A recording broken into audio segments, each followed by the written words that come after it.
Hello नमस्कार दोस्तों, कैसे हो? आशा करता हूँ सभी अच्छे होंगे। और राजस्थान करंट अफेयर की आज की महत्वपूर्ण क्लास में आपका स्वागत है। और मैं आपको 3 क्वेश्चन बताऊंगा रोज की बातें, और आप इनको अच्छे से देखना है। और अगर आपको अच्छा लगे बाद में तो आप लाइक कर देना और उसके बाद सब्सक्राइब कर देना, ठीक है। तो आज का हम पहला क्वेश्चन लेते हैं और यहाँ से स्टार्ट करते हैं। राष्ट्रीय शिक्षा नीति 2020 के विशेष संदर्भ में 18 और 19 दिसंबर को जो 2 दिवसीय अंतरराष्ट्रीय सेमिनार का आयोजन हो रहा है वो कहाँ पर होगा, ठीक है। समझ में आ गया क्वेश्चन आपको क्या कह रहा है? जो राष्ट्रीय शिक्षा नीति है 2020 वो विशेष संदर्भ में कहां पर आयोजन होगी? क्या सेमिनार कहां पर होगा? तो आपके पास 4 ऑप्शन है और 4 ऑप्शन में से आपको एक सेलेक्ट करना है। तो मैं आपको बता देता हूं, जो बीकानेर है वहां पर। अब बात करते हैं बीकानेर की, और इसमें किस किस ने भाग लिया है, किस किस ने क्या, कौन कौन क्या क्या करेगा, ठीक है ना। तो आप यहां पर देखो, ठीक है ना।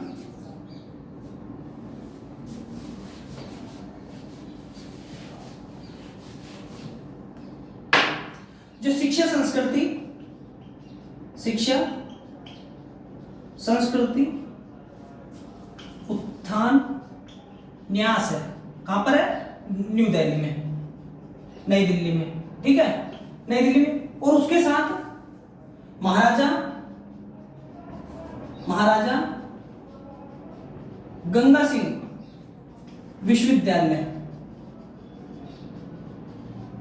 ठीक है। महाराजा गंगा सिंह विश्वविद्यालय कहां पर है?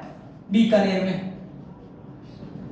मैं आपको एक बात बता देता हूं, जहां पर गंगा सिंह का नाम आ जाता है वहां पर बीकानेर आपको टिक कर देना है। ज्यादातर मैं आपको बता रहा हूं, ठीक है, क्योंकि यहाँ पर गंगा सिंह से अच्छे संबंध थे बीकानेर से, तो इसलिए आपको कुछ नहीं सोचना और बीकानेर डाल देना है, ठीक है। तो जो महाराजा गंगा सिंह विश्वविद्यालय और शिक्षा संस्कृति उत्थान के दोनों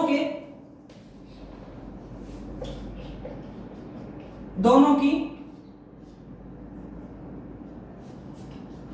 संयुक्तता से, ठीक है ना, दोनों की संयुक्तता से कहां पर दोनों का योगदान है। और कहां पर हो रहा है आयोजन हो रहा है, ये दोनों इसको होस्ट करेंगे। और होस्ट करने के बाद जो महाराजा गंगा सिंह विश्वविद्यालय वहां पर बीकानेर में इसका आयोजन होगा, और 2 दिवस होगा 18 और 19 तारीख को। अब बात करते हैं होगा क्यों नहीं होगा, शिक्षा नीति है तो क्या है क्यों नहीं है, ठीक है। अब बात करते हैं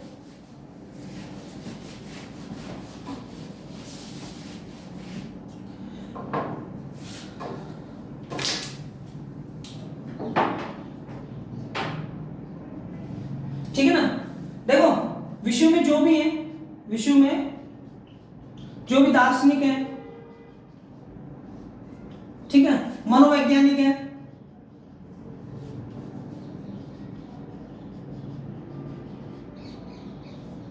इनके तत्वाधान में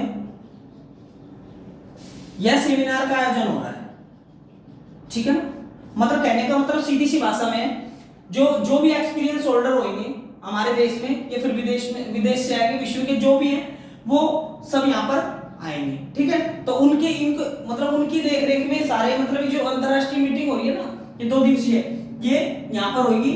और जो भी है अपने शिक्षा में जिनका योगदान है, ठीक है ना, जो भी जिन्होंने भी योगदान दिया, मनोवैज्ञानिक हो गए, दार्शनिक हो गए, जो भी हो गए, समाजशास्त्री हो गए, ठीक है, उन सबका योगदान जिन शिक्षा में दिया है वो सारे इस मीटिंग में भाग लेंगे और अपने अपने विचार रखेंगे यहाँ पर, ठीक है ना।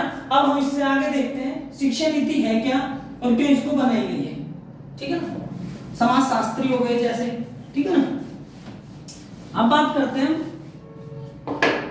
कि शिक्षा नीति। सबसे पहली बात तो मैं बता देता हूं, जो पहले शिक्षा नीति थी, पहले शिक्षा नीति 1986 के आधार पर चल रही थी, ठीक है। और 1986 के आधार पर यानी 10+2 10+2 के आधार पर चल रही थी। और जो वर्तमान है नई शिक्षा नीति, तो नई शिक्षा नीति बता देते हो 2020 में आती है। कब आती है? 2020 में। और वो 5+3+3+4 के आधार पर चलेगी, ठीक है। अब ये चलिए उसमें अब की साल में इसमें क्या कहा गया है। अब इस मीटिंग का जो मेन मोटिव है, इस मीटिंग का जो मेन सेमिनार का मेन मोटिव मैं बता देता हूं आपको। जैसे कि शिक्षा को 100% तक बढ़ाना, कितना? 100% स्तर पर ले जाना, ठीक है। इसी के साथ 6% जीडीपी का भाग भी इसी में, ठीक है। 6% जीडीपी किसके? शिक्षा के क्षेत्र में दिए, ठीक है। तो ये सारी चीजें हैं इसी के लिए इन्होंने मतलब जो भी है सेमिनार हो रही है उसका आयोजन किया गया है, ठीक है ना। इसको क्या है, हमारी जो भी शिक्षा नीति है इसको वैश्विक परिदृश्य के लिए, किसके लिए, वैश्विक परिदृश्य के लिए ये सेमिनार का आयोजन होता है, ठीक है। अब मैं आपको बताते हैं वैश्विक परिदृश्य के विषय में, अगर मतलब विषय में जो नाम कमाना है तो यहाँ पर अच्छी शिक्षा नीति देंगे। और अच्छी शिक्षा नीति कब देंगे, जब हमको कुछ बातों का पता होगा, तो वो उस चीज के लिए सेमिनार हो रहा है। और विश्व स्तर पर अच्छी शिक्षा नीति दर्शाने के लिए ये मीटिंग का आयोजन हो रहा है, ठीक है, समझ में आ गया होगा। अब जो नई शिक्षा नीति है वो मैंने आपको बताई थी, 10+2 के स्थान पर 5+3+3+4 के, ठीक है। अब बात करते हैं स्कूल से रिलेटेड, भारत के नहीं, पहले मैं आपको बता देता हूँ कुछ आर्टिकल। क्या बता देता हूँ, कुछ आर्टिकल। तो मैं आपको बताता हूँ 42वां संविधान संशोधन होता है। कौन सा, 42वां संविधान संशोधन, ठीक है। और 42वां संविधान 1976 में होता है। कब होता है, 1976 में, ठीक है। अब इसमें क्या होता है, इसमें क्या होता है कि शिक्षा को राज्य सूची से हटाकर संवर्ती सूची में डाल दिया। किस में डाल दिया, संवर्ती सूची में। आपको आप पढ़ना देखना, जो भारत के संविधान की 7वीं अनुसूची है उसमें राज्य सूची, संघ सूची और संवर्ती सूची का उल्लेख दिया गया है। इसमें कुछ विषय हैं, राज्य सूची में कितने विषय हैं और वो सारी चीजें डिटेल से उसमें दी गई है। तो हमारा पहले जो शिक्षा थी वो राज्य सूची का विषय था, मतलब इसको राज्य ही संभालता था। लेकिन अब केंद्र और राज्य मिलकर, केंद्र प्लस राज्य दोनों की सहमति से कार्य होंगे तो उसको बोलते हैं संवर्ती सूची, ठीक है, समझ में आ गया। अब शिक्षा की सूची का विषय है संवर्ती सूची का। संविधान संशोधन 42 होता है 1976 में, और नई मतलब ये शिक्षा मतलब संवर्ती सूची में डाल दी। उसके बाद आती है एक संविधान संशोधन और होता है 86वां संविधान संशोधन, 86वां संविधान संशोधन, ठीक है। और 86वां संविधान संशोधन के तहत शिक्षा को मौलिक कर्तव्य भी बना दिए, ठीक है, और मूल अधिकार भी बना दिया। क्या बना दिया, मूल अधिकार, ठीक है। और मूल अधिकार में कहां पर डाला है, 21A में डाल दिया। मौलिक अधिकार 21A में किसको डाला है, शिक्षा का अधिकार। और प्रत्येक माता पिता का ये कर्तव्य होगा कि 86वां संविधान संशोधन किया था, और कब किया था, 2002 में। कब किया था, 2002 में। उसी टाइम 11वां मौलिक कर्तव्य जोड़ा था। क्या जोड़ा था, 11वां मौलिक कर्तव्य। और ये 11वां मौलिक कर्तव्य पहले कितने थे संविधान में, 10। कहने का मतलब मूल संविधान में एक भी नहीं थे, उसके बाद 10 जोड़े गए थे बलवंत राय मेहता समिति की सिफारिश पर। और उसके बाद 2002 में 86वां संविधान संशोधन होता है और 11वां मौलिक कर्तव्य जोड़ा है। और मौलिक कर्तव्य क्या होगा, प्रत्येक माता पिता का यह अधिकार होगा कि अपने बच्चों को वो स्कूल भेजे, ठीक है ना। तो 86वां संविधान संशोधन 2002 11वां मौलिक अधिकार जोड़ दिया। यहां तक समझ में आ गई। अब बात करते हैं कुछ हमारे इंपोर्टेंट मिनिस्टरों का, ठीक है। सबसे पहली बात देखते हैं भारत के वर्तमान, भारत के पहले, ठीक है, राजस्थान के वर्तमान, ठीक है ना, भारत की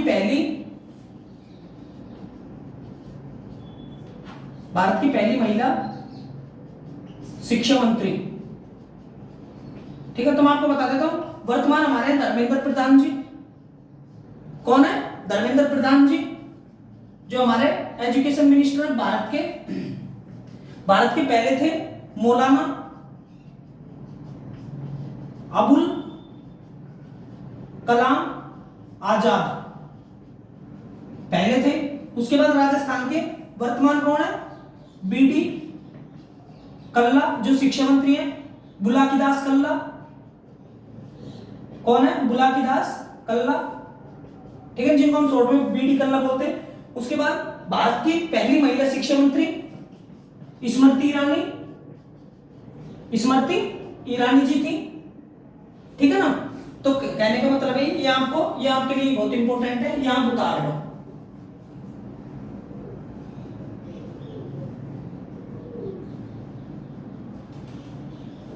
ठीक है। अब हम हमारी जो देखो सबसे पहली बात है कि हमको स्कूलों में सिखाते क्या है, हमारी शिक्षा नीति क्या है, हमारी संस्कृति को बनाए रखना, ठीक है, हमारी सभ्यता को बनाए रखना।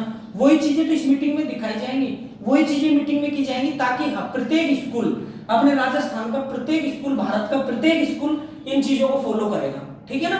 तो अब आपका क्वेश्चन है, अब हम आते हैं नेक्स्ट क्वेश्चन पर।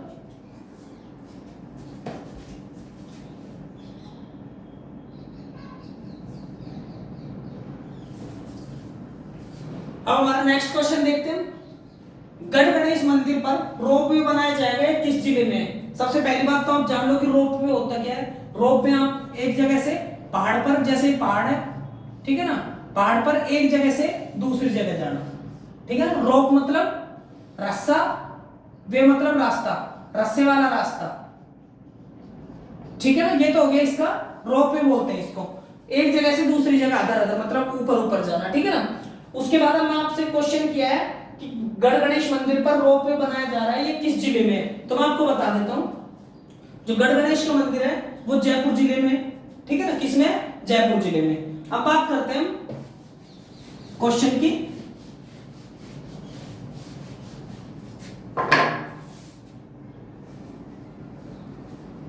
ठीक है, सबसे पहली बात है राजस्थान में वर्तमान में 4 रोपवे हैं। कितने रोपवे? 4 वे, ठीक है। और 5वां कहां पर बनना है? 5वां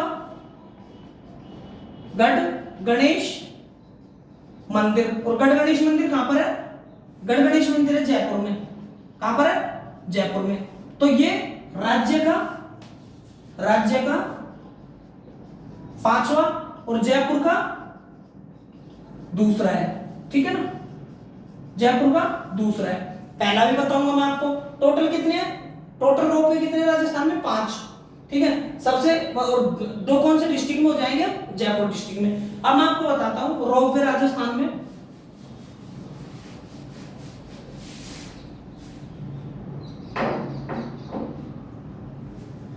ठीक है, एक तो हो गया सुंदा माता,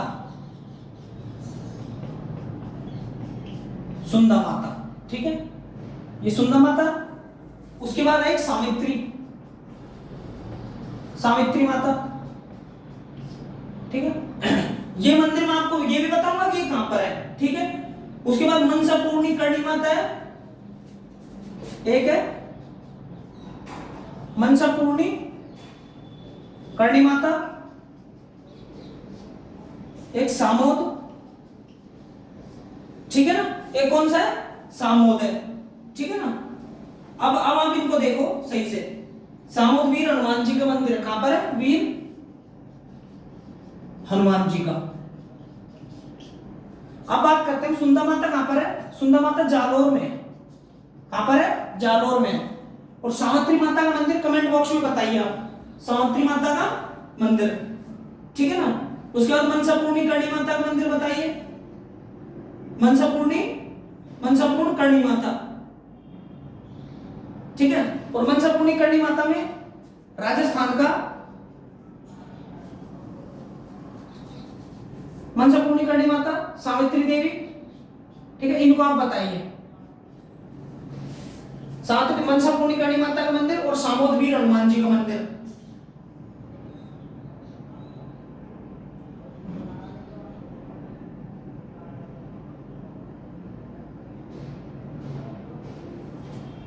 ठीक है, नहीं है, ठीक है। उसके बाद मनसापूर्णी करणी माता है उदयपुर में, ठीक है। और उसके बाद सावित्री देवी है पुष्कर अजमेर में, ठीक है। और जो सामोद वीर हनुमान जी है ये जयपुर जिले में है। कहां पर है? जयपुर जिले में। मुझे पता है आप पहली बार ये चीजें पढ़ रहे हो, ठीक है। और पहली बार आप देख रहे हो सुंदा माता मंदिर है जो राजस्थान का पहला रोपवे है, ठीक है। ये 800 मीटर के समथिंग है, 800 मीटर है समथिंग नहीं, 800 मीटर का रोपवे है। और जो कि ये राजस्थान का सबसे बड़ा है, ठीक है ना। आपके दिमाग में होना चाहिए राजस्थान का सबसे बड़ा। और राजस्थान का इससे छोटा है सावित्री माता मंदिर। सावित्री माता का जो रोपवे है ना पुष्कर में, वो है, ठीक है। अब मैं इनका थोड़ा सा वो देख लूंगा, मतलब वो बताऊंगा मैं तुमको, ठीक है। सुंदा माता हो गए, मनसापूर्णी हो गए, मनसापूर्णी नहीं हुई, मनसापूर्णी माता का मंदिर, ठीक है। ये हेमंत से पूर्णी माता 387 मीटर है, ठीक है, 387 मीटर है। उसके बाद अब सामोद का बताइए आप,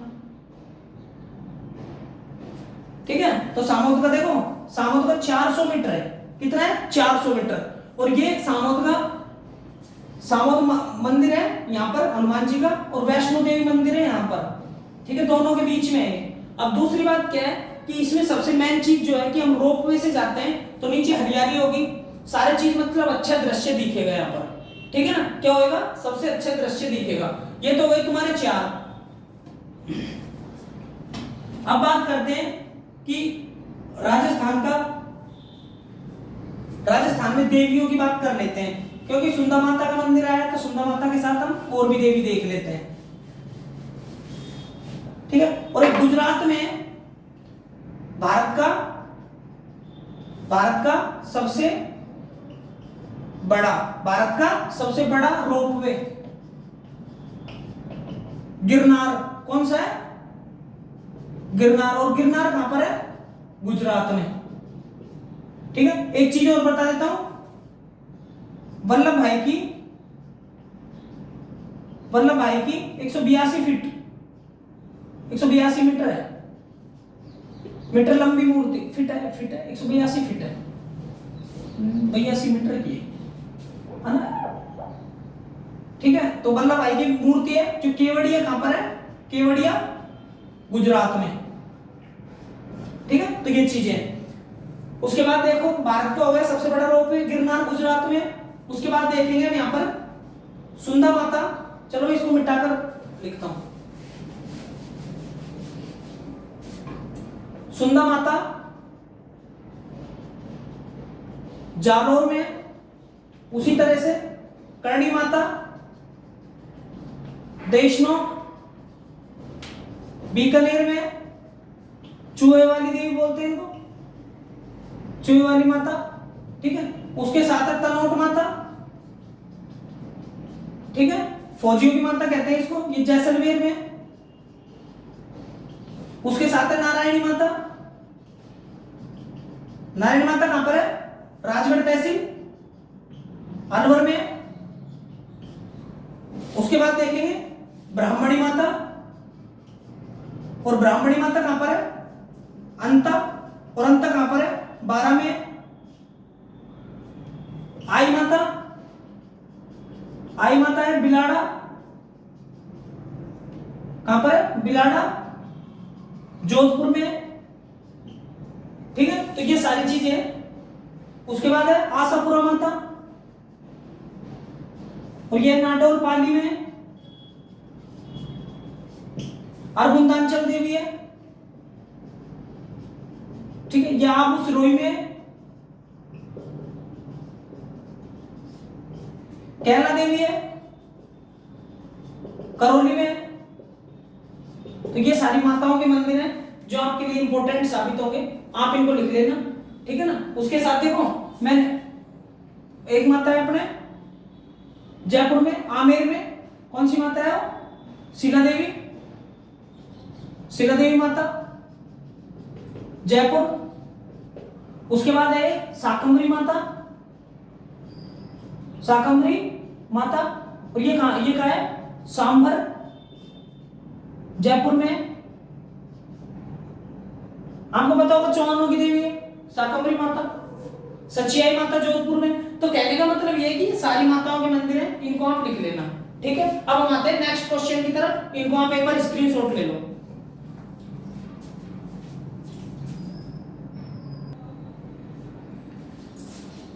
हाँ, तो आप नेक्स्ट क्वेश्चन देखो, तीसरा क्वेश्चन, राष्ट्रीय संगीत नाटक अकादमी द्वारा उस्ताद बिस्मिल्लाह खान युवा पुरस्कार राजस्थान में किसे मिला है, ठीक है। ये हमारा क्वेश्चन है, आपको दिख भी रहा होगा अच्छे से, तो मैं आपको इसको एक्सप्लेन भी करूंगा। सबसे पहले आप क्वेश्चन पढ़िए और उसका आंसर लगाइए। इनमें से मोहनलाल गुप्ता जी, उस्ताद कलाम है, कलराज मिश्र जी और आशीष देव चारण जी हैं, ठीक है। तो मैं आपको बता देता हूं, इनका जो सही आंसर होगा वो है आशीष देव चारण जी, ठीक है। ये इनका आंसर हो गया। कहने का तात्पर्य राष्ट्रीय संगीत नाटक अकादमी द्वारा उस्ताद बिस्मिल्लाह खान युवा, आपको युवा वर्ड मिला है। अब इसके ऊपर हम बात करते हैं, ठीक है।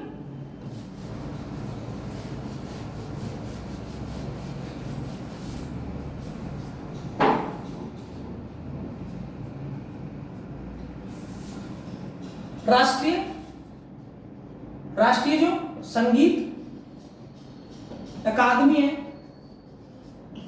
ठीक है, इसके द्वारा एक शहनाई वादक उस्ताद बिस्मिल्लाह खान युवा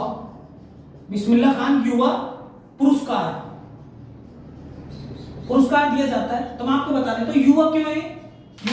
युवा का मतलब है कि 40 वर्ष से कम के लोगों को मिलता है, ठीक है ना? किनको मिलता है? 40 वर्ष से कम लोगों को। भारत में 102 लोगों के नाम सूची जारी हुई है, जिसमें से राजस्थान के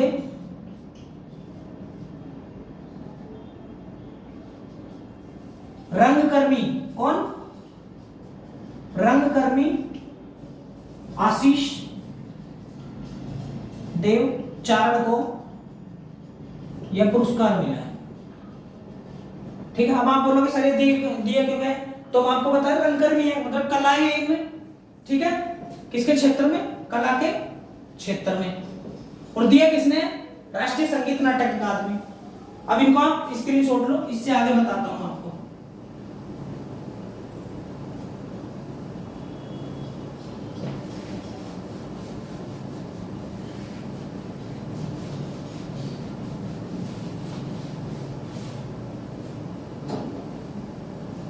अभी मैंने कल परसों एक चीज पढ़ाई थी, ग्लोबल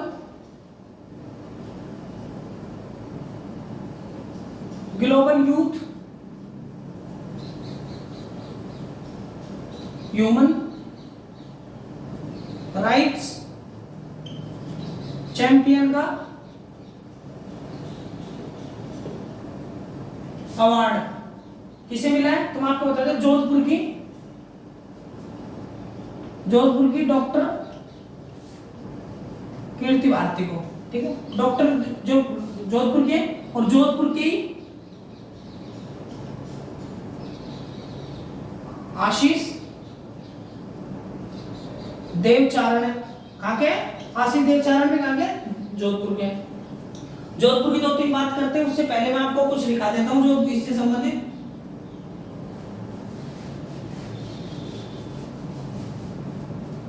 देखो, शहनाई वादक कौन थे? बिस्मिल्लाह खां, ठीक है। बपंग वादक जहूर खां मेवाती, ठीक है। एक चीज और बताते हैं, मांगी बाई और गौरी देवी, ये किससे संबंधित थी? ये मांड गायिका थी। कौन थी? मांड गायिका, ठीक है। तो ये कुछ इंपॉर्टेंट क्वेश्चन है, इनको आप लिख लो, ठीक है ना। फल्गुबाई है, फल्गुबाई चरी नृत्य से संबंधित है, इनको उतारो। उसके बाद जो राजस्थान संगीत अकादमी है,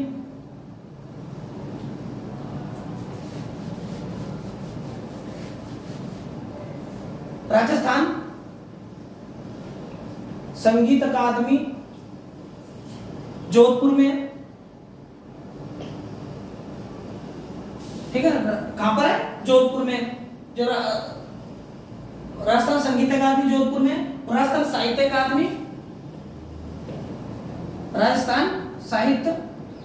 अकादमी ये कहां पर है? उदयपुर में, ठीक। और आपने एक चीज नाम सुना है, अभिलेखागार, राजस्थान का राज्य अभिलेखागार 1955 में बनता है बीकानेर में, ठीक है। और 1958 में इसकी स्थापना होती है। तो ये आपके इंपॉर्टेंट क्वेश्चन है, इनके साथ ही मैं 2-3 चीजें और लिखवा देता हूं जोधपुर की। जसवंत थड़ा कहां पर है? जोधपुर में। जसवंत थड़ा कहां पर है? जोधपुर में। ठीक है, इसको बोलते हैं राजस्थान का ताजमहल। क्या बोलते हैं? मेहरानगढ़ कहां पर है? जोधपुर में। कायलाना झील कहां पर है? मीठे पानी की कायलाना झील जोधपुर में है। ठीक है, 1459 में जोधपुर की स्थापना होती है।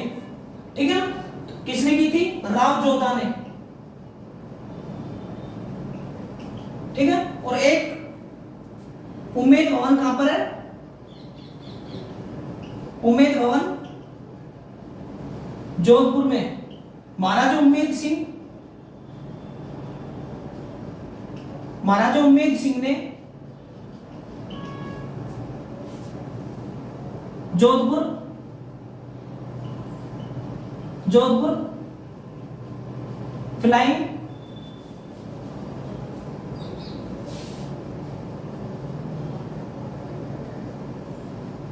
फ्लाइंग क्लब की स्थापना की थी। ठीक है ना? ये उसके बाद हाल ही में जोधपुर